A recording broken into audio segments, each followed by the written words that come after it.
When my wife said, "I don't see you as a husband anymore. We just share a roof," I took her literally. I cut off all my financial contributions, enforced a 50-50 expense split, and booked a solo camping trip. When she complained, I served her divorce papers, exposing her $78,000 in financial abuse. That day, she understood what it was like to lose something she already took for granted. I'm Adam, I'm 33, and I've been married to Sarah for 5 years. 3 years ago, I bought a house in Stapleton with a double garage, a finished basement, and all that package that many dream of in the suburban lifestyle. However, at some point, that dream started to feel like a job you just wait to leave. It wasn't one single thing, but hundreds of small details that accumulated. It all started about 6 months ago, when Sarah began spending every Tuesday and Thursday night at her cousin Chloe's apartment. She called it girls' night. The problem was that Chloe was one of those people who, after discovering feminism at 28, decided to make it a mandatory topic in every conversation.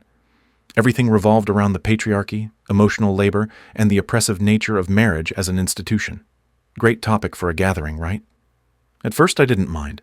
I thought my wife needed space with her friends, but then she started coming back from those meetings with new ideas and a different narrative, that she was carrying all the mental load of the home, that I didn't value her, that she had lost her identity within the marriage. I work about 50 hours a week in logistics management. I earn well. Plus, I handle almost everything for the house. I mow the lawn, check the car, manage our investments, cook most of the time because I'm actually good at it, and I'm the one who remembers maintenance tasks. She works 40 hours as a project manager, but her greatest contributions lately consisted of pointing out what I wasn't doing correctly. But of course, the mental load was all hers.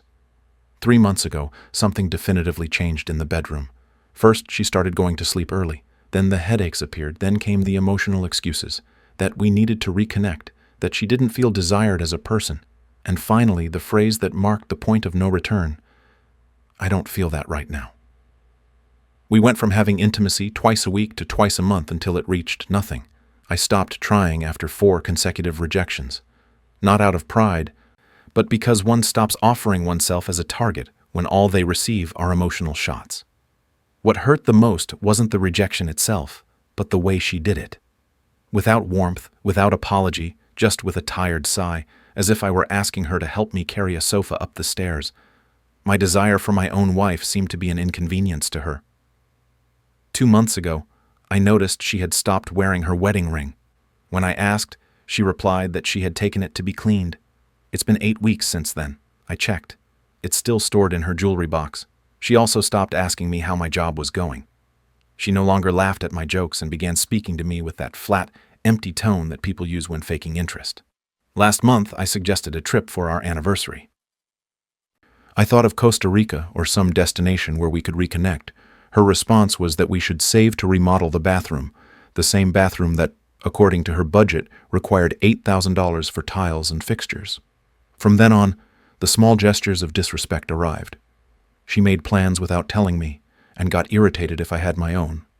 She rolled her eyes when I spoke, or stayed glued to her phone while I was talking to her, then asked me to repeat everything as if I were the distracted one. And speaking of the phone, she smiled more and more while texting. When I asked who she was talking to, she'd reply defensively, "Just Chloe, or work stuff." 2 weeks ago, we organized a barbecue at home. I spent the entire morning prepping the meats, smoking ribs, and making side dishes from scratch. Of course, Chloe was invited. While carrying ice to the kitchen, I overheard them talking. Chloe was complaining about her ex, saying he expected her to fulfill wife duties, as if they lived in the 1950s. Sarah laughed and said she understood perfectly that marriage changes how men see you, that they stop making an effort once they think they have you secured, and that the ring was just a trap for them to relax and become lazy. I was in the dining room seasoning a brisket after waking up at 5 a.m. to do it. At that moment, I knew things were going to get worse, and I wasn't wrong. The final blow came just 5 days ago. I was looking at SUVs online. Our sedan worked fine, but I wanted something bigger, thinking about starting a family soon. I mentioned that I had test-driven a 4Runner, that I loved how it handled, and that it had excellent safety ratings. She looked up from her phone with an expression of complete disbelief, as if I had suggested moving to the South Pole. "We need to talk about something," she said in that tone that already foreshadowed a storm. I closed my laptop and took a deep breath. Here we go again. Sarah settled into the chair, breathed deeply, and began what seemed to be a speech prepared with Chloe's help. She used those rehearsed words that sounded more like a self-help session than a couple's conversation.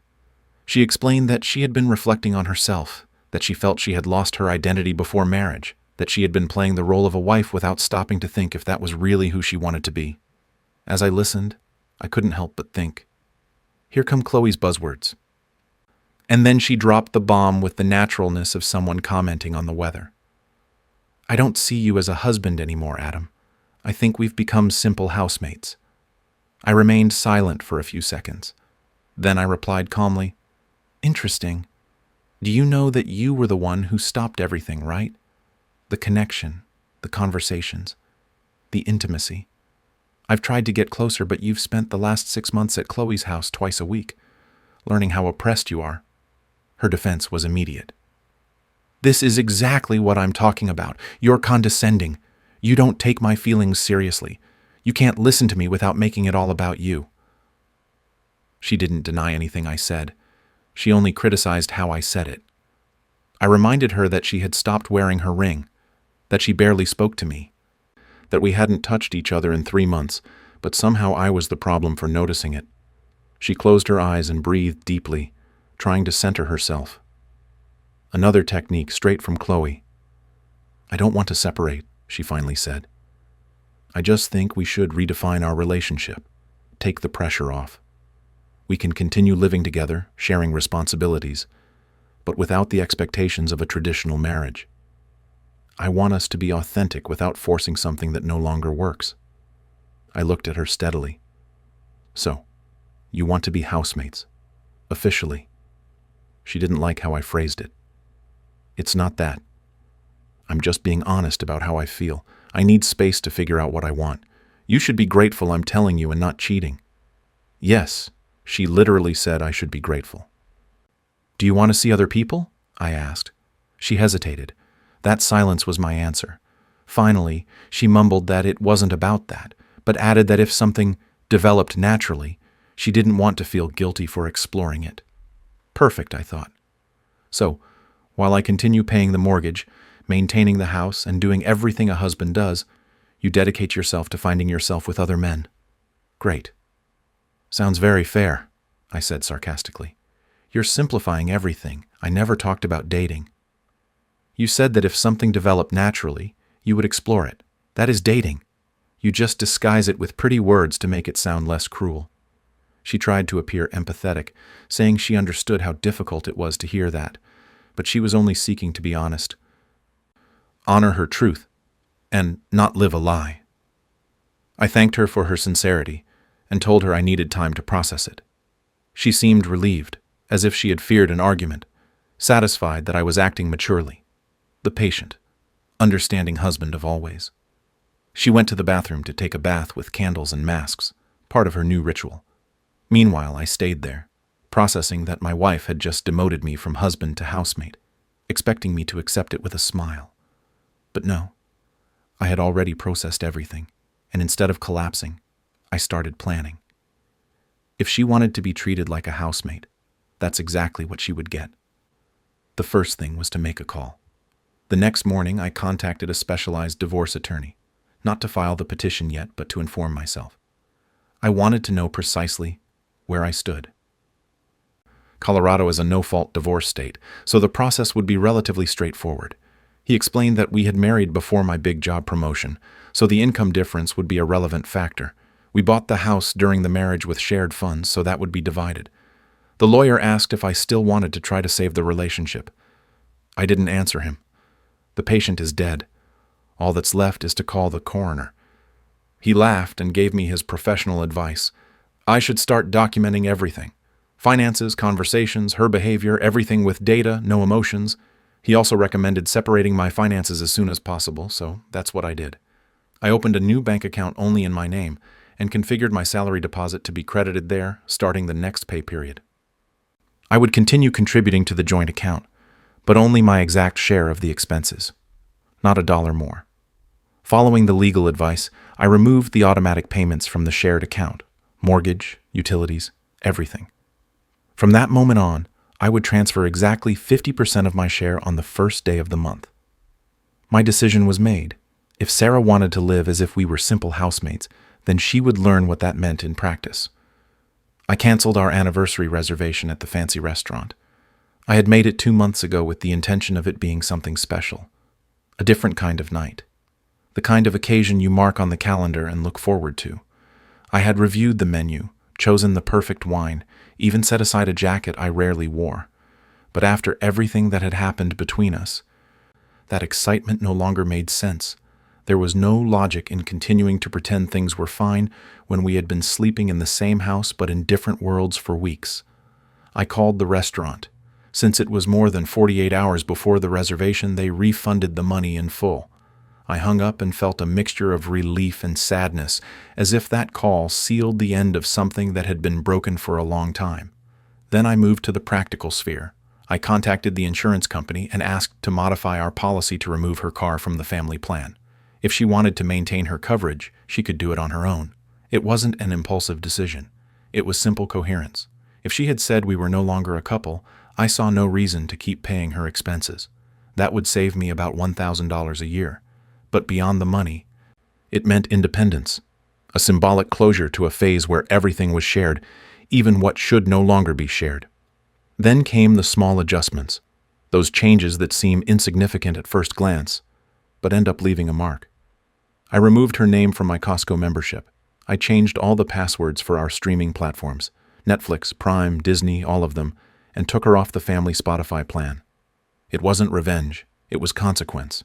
Each action, no matter how small, represented another step toward that silent separation she herself had initiated.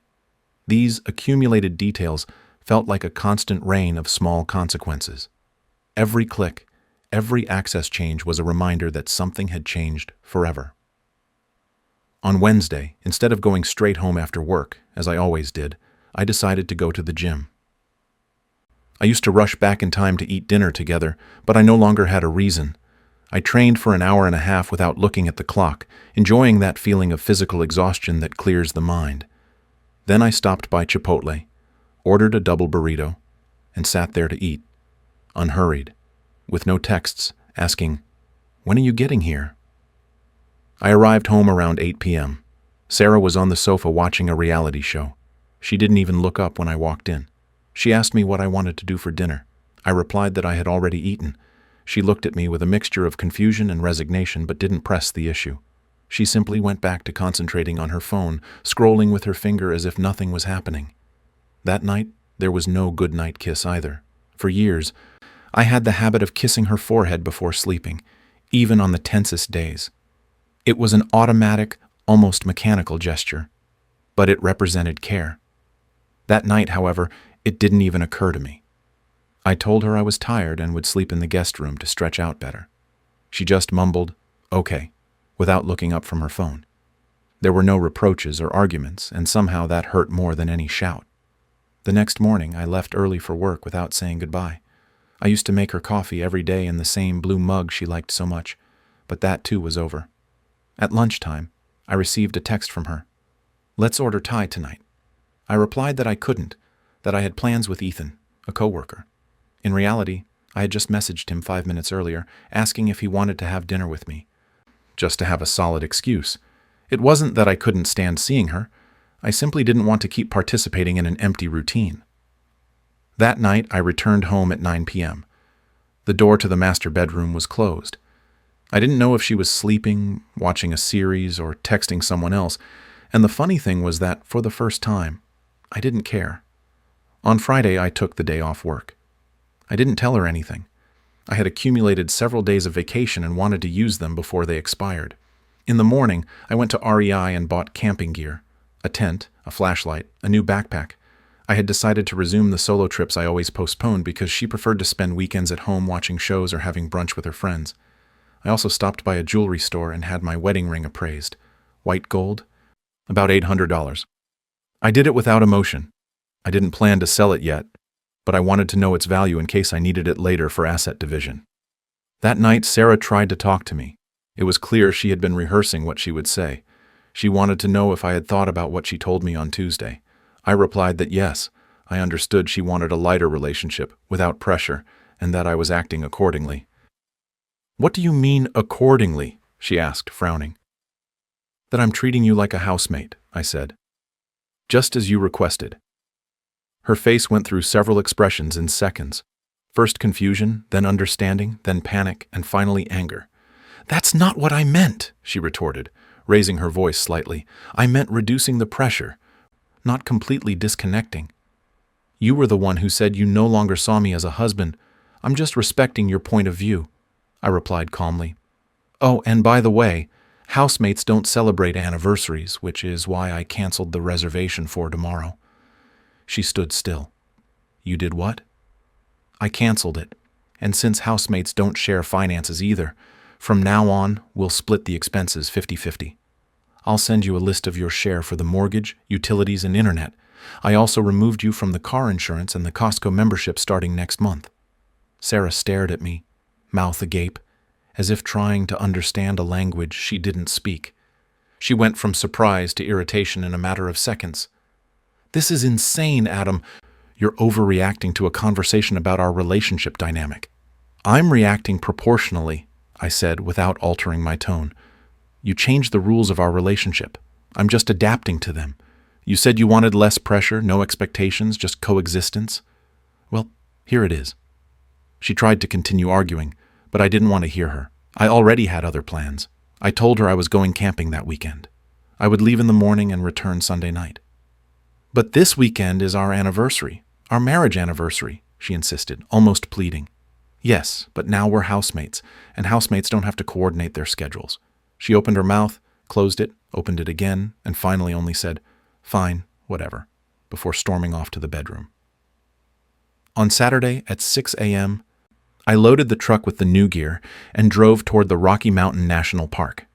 I spent 2 days hiking trails, camping, breathing cold air, and completely disconnecting from the life I had left behind.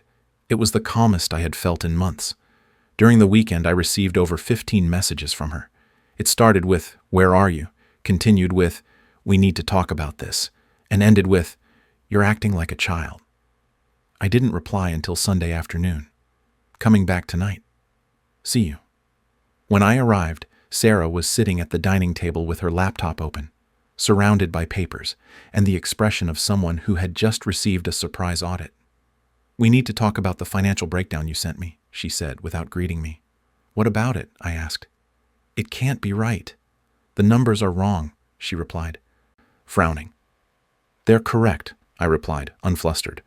"I've verified every figure." She stared at me in silence, unsure whether to argue or surrender. For the first time, she seemed to understand that reality had changed irreversibly.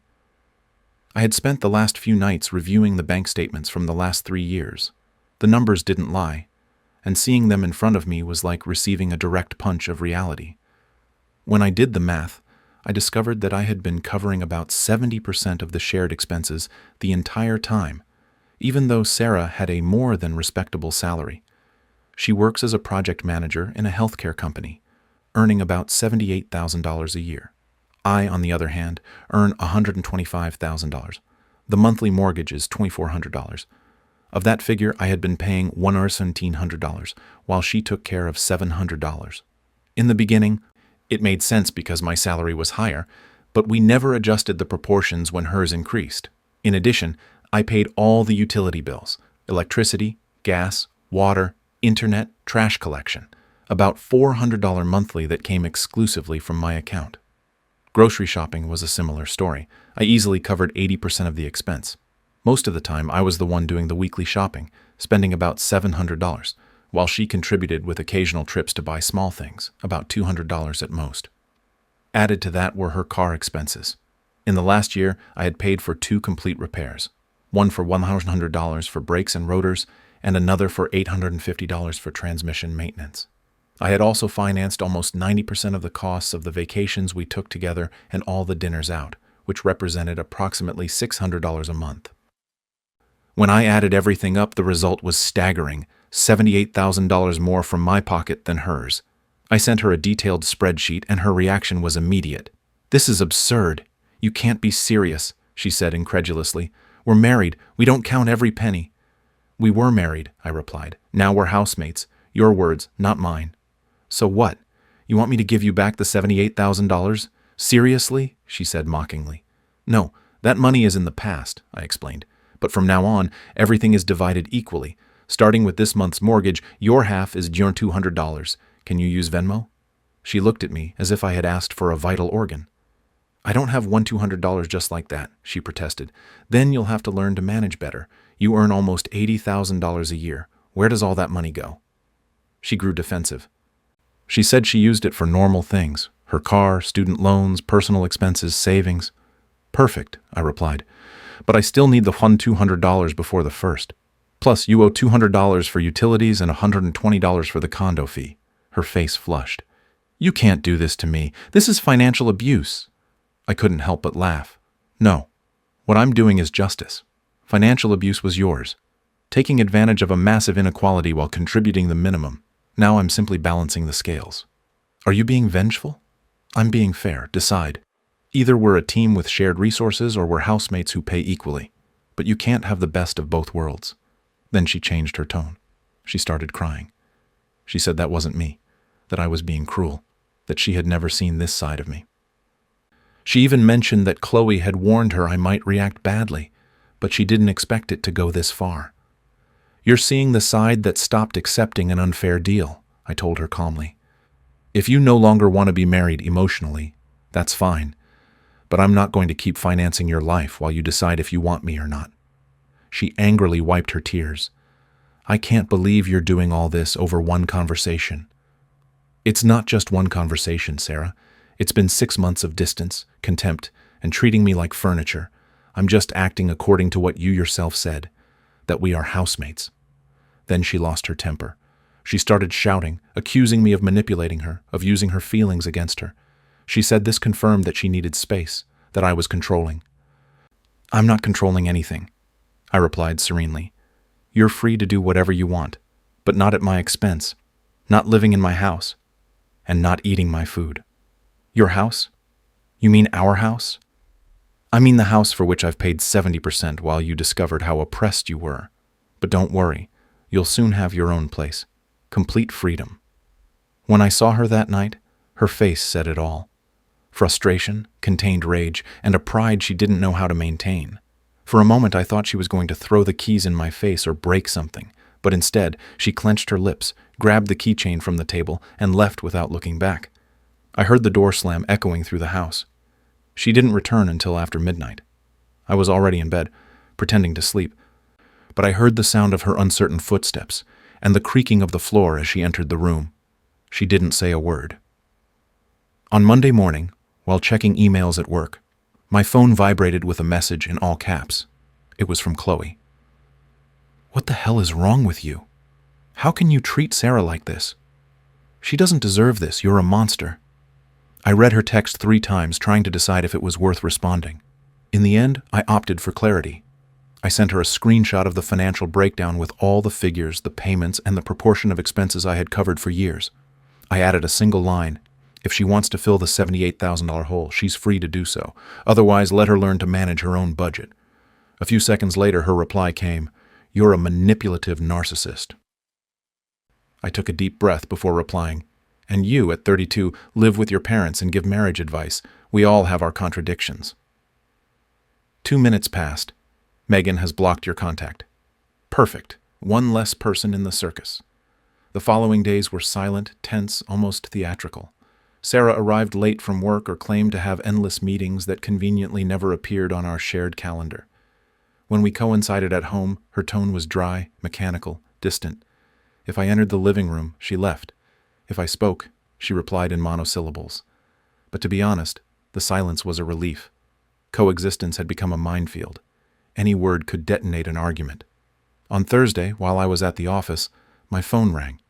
It was Ethan, a coworker, and one of the few friends who knew something about the situation.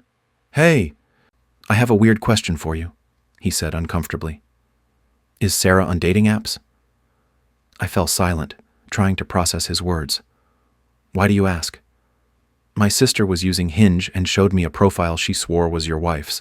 Recent photos, detailed description, everything matches. I thought I should tell you before any rumor starts. I tried to sound calm, though inside I felt my pulse accelerating. I thanked him and hung up. As soon as I got home, I downloaded Hinge. It took me less than 10 minutes to find her. There was Sarah, 31, with her catalog smile and a biography that almost made me laugh for the irony, looking for something real. Lover of hikes, coffee, and deep conversations, seeking an authentic connection with someone emotionally available and vulnerable. Nothing about a husband, nothing about 5 years of marriage. Just a version of herself edited for public consumption. I took screenshots and sent them to my lawyer with a short message, Exhibition A. For a few minutes I stayed watching the screen, feeling a mix of anger, disappointment, and above all, clarity. The person in front of me was no longer the same one I had met. I thought about calling her, yelling at her, asking for explanations, but then I remembered how she always dragged me into arguments designed for me to lose my temper and end up apologizing. Not this time. This time I was going to do things at my pace. On Friday, she arrived home with an energy she hadn't shown in weeks. Her hair was freshly styled, the expensive perfume, the makeup perfectly done, and that blue dress she only wore on special occasions. I didn't have to ask. I knew the moment I saw her. She was coming from a date. She walked in without saying anything, went straight to the bedroom and closed the door. I just kept reading my book. On Saturday, Ethan texted me again. My girlfriend saw Sarah at a coffee shop downtown with a guy. Sorry, man, I replied. All good, I know already. Thanks for the heads up. And I went on with my day. I went to the gym, had lunch with him, and came home late. When I walked in, she was on the sofa watching TV. Where were you? She asked without looking away from the screen. Out. Does it really matter? We don't owe each other reports anymore. Her jaw tensed, but she didn't press. She looked back at the TV, pretending not to be hurt. On Sunday morning, while she was showering, her phone vibrated on the kitchen counter. I don't usually check other people's things, but the message preview appeared right in front of me. Had a great day yesterday. See you this week. I didn't need anything more. I didn't reply. I didn't confront her. I simply saved the information as one more piece of the puzzle. On Monday, I spoke with my lawyer. I told him everything. We have enough material, but if you want to wait to strengthen the case, it's better to gather more evidence, he said. I replied that I preferred to proceed. More evidence meant less room for her to manipulate the narrative. On Tuesday, Sarah announced in her rehearsed tone, I'll be staying at Chloe's tonight. Girls' night.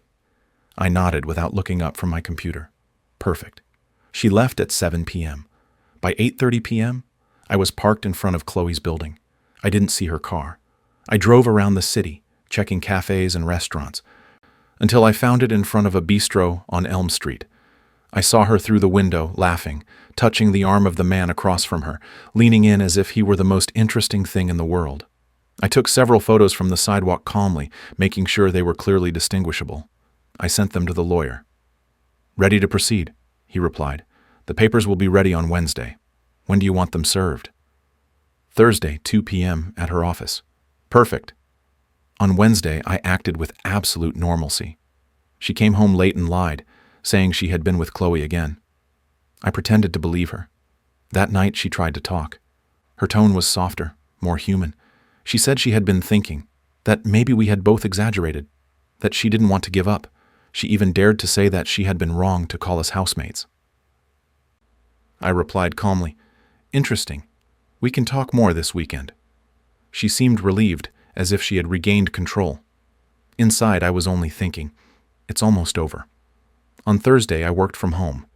Sarah left early, unaware that she would receive the process server's visit at 2 p.m. I spent the morning packing some of my personal items, photos, documents, memories that I didn't want to leave in anyone's hands. At 2:15 p.m., my phone rang. It was her. I ignored the call. At 2:20 p.m., the messages came. We need to talk now. Then another barrage. I can't believe you did this. Call me. I'm coming home. At 3 o'clock, she burst in like a storm. Her eyes were red, and her hands were shaking. She held the divorce papers angrily. What is this, Adam? You serve me papers at work? In front of everyone. It was the place where the messenger could reliably find you. You humiliated me, she yelled, taking a step toward me. Did you humiliate yourself when you created a dating profile while still married? I just replied. Her expression shifted from fury to confusion. What are you talking about? Don't pretend. My friends saw you on Hinge. You weren't discreet. She was silent for a few seconds, searching for a way out of the hole. I was just exploring my options. I felt trapped. I needed to know if there was something better out there. There it is. Not a mistake, but a decision. A show of character. We can fix this, she said, her voice breaking. I'll delete the profile. We'll talk. Let's not complicate things. There's nothing to fix. Please, Adam. I beg you. I don't want to fix something that was never real. You showed me who you are. Someone who gets bored and seeks attention when the routine sets in. She started crying, but I felt nothing anymore. It was like watching a stranger playing a scene. Please don't do this. I love you, she said. No, you love what I provide, not me. I stood up slowly. You have 60 days to respond to the petition. My lawyer will contact yours about the house and assets. Until then, you pay your half. If you can't, find somewhere else to live. And where am I supposed to go? She asked between sobs. Maybe with Chloe, or with one of your authentic connections. She looked at me with hatred and despair. She called me heartless and slammed the door as she left. The sound was the same as that first night. But this time it finally sounded like the closing of a chapter.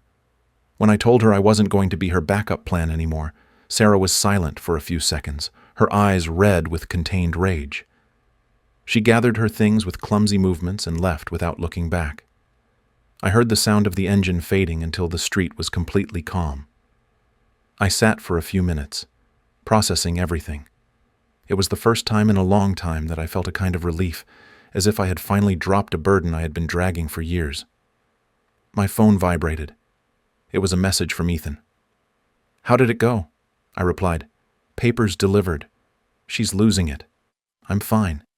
Dinner at the steakhouse. My treat. The following days were a storm. On Friday, I woke up to an avalanche of messages from Sarah. Long, confused texts, full of apologies and justifications. She said she had made mistakes, that I was ruining 5 years of marriage on an impulse.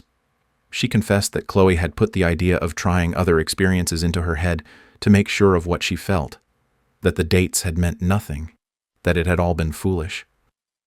I didn't reply to her. That afternoon, Chloe called me. I answered just out of curiosity. You have to stop this divorce, was the first thing she said. Sarah made a mistake, but you're being cruel. Cruel? I replied. You've spent months feeding her insecurities, making her believe she was a victim for having responsibilities. You told her to open a dating profile and hide things from me. What's happening is also your fault, so I recommend you stay out of it. She tried to reply, but I hung up. On Saturday, Sarah appeared in front of the house. I had changed the locks the night before.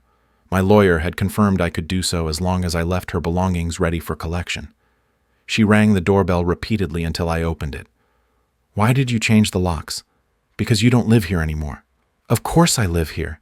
My things are inside, I replied. This house is in my name. You're not staying. You wanted space? Now you have it. You can't kick me out. You can try to stop me in court if you want. Until then, your things will be on the porch on Monday. She tried to enter, but I didn't move. Adam, please, I just want to talk. We already did. There's nothing left. And where am I supposed to go? She asked, sobbing. I don't know, but it won't be here. She called me insensitive. I closed the door without looking at her.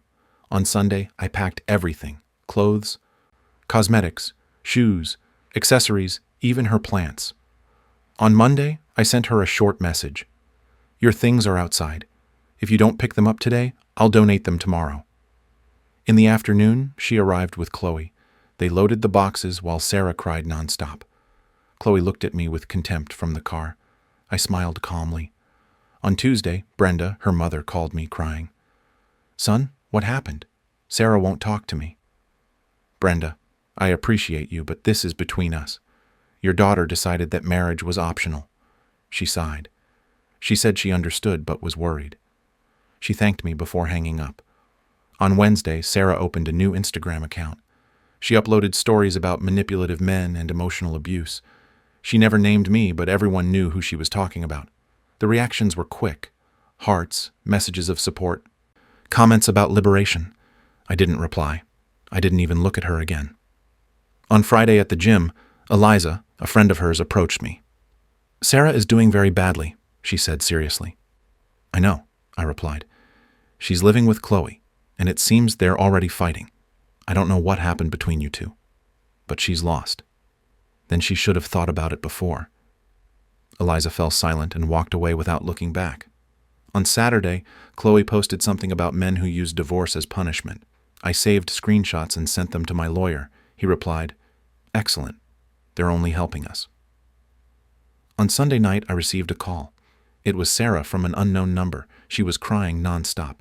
"Adam, I ruined everything. Chloe confused me. I was happy with you. I swear I can fix it." I listened to her crying for a few minutes. When I could speak, I said, "I hope you seek help, but this is over. Sign the papers." I hung up. She called me 6 more times. I blocked her. On Monday, my lawyer informed me that hers was proposing mediation. I said no. "File everything," I replied. That week, I learned that Sarah had lost her job. She had been behaving poorly at the office, late arrivals, arguments, and now the rumors about me had filtered out. They fired her. On Wednesday, Brenda told me that her daughter wanted to come back home, but they didn't take her in. They were disappointed. They wanted to see her face the consequences. On Friday, I received a message from Chloe's phone. "I know you hate me. I deserve it. I don't have money or a job. Chloe kicked me out. I have nowhere to stay. Please, let me use the guest room for a few days. I'll pay everything." I just need time. I read it without emotion. Part of me thought about replying with compassion, but the other part, the one that had learned to set boundaries, was stronger. I replied, "You wanted independence. Now live it." 3 weeks have passed since then. Sarah signed the papers. The house sold in less than a week, and I already have my new apartment downtown. 12th floor, sunset view, a quiet space where, finally, everything is in order. I dedicate myself to work, training with Ethan 4 times a week, and a new hobby, carpentry. I've learned to build things that last, something I didn't achieve in my marriage. Perhaps that's the irony, that the most stable thing I have now is a table made with my own hands. Sarah is living with an old friend. Chloe no longer speaks to her. According to her mother, she is trying to rebuild her life. I sincerely wish her luck, but not because I miss her, but because I finally understood that some people only find balance when they hit rock bottom. I, for my part, found peace in silence, in simple routines, in knowing that I don't have to explain my life to anyone else. I'm no longer driven by anger or resentment, only the certainty of having closed a door without fear of looking back. The chapter with Sarah ended, and with it, that version of me that endured out of habit. Now, at last, all that remains is space to breathe, build, and start anew, without needing to justify who I am or carry the burden of what others decided to break.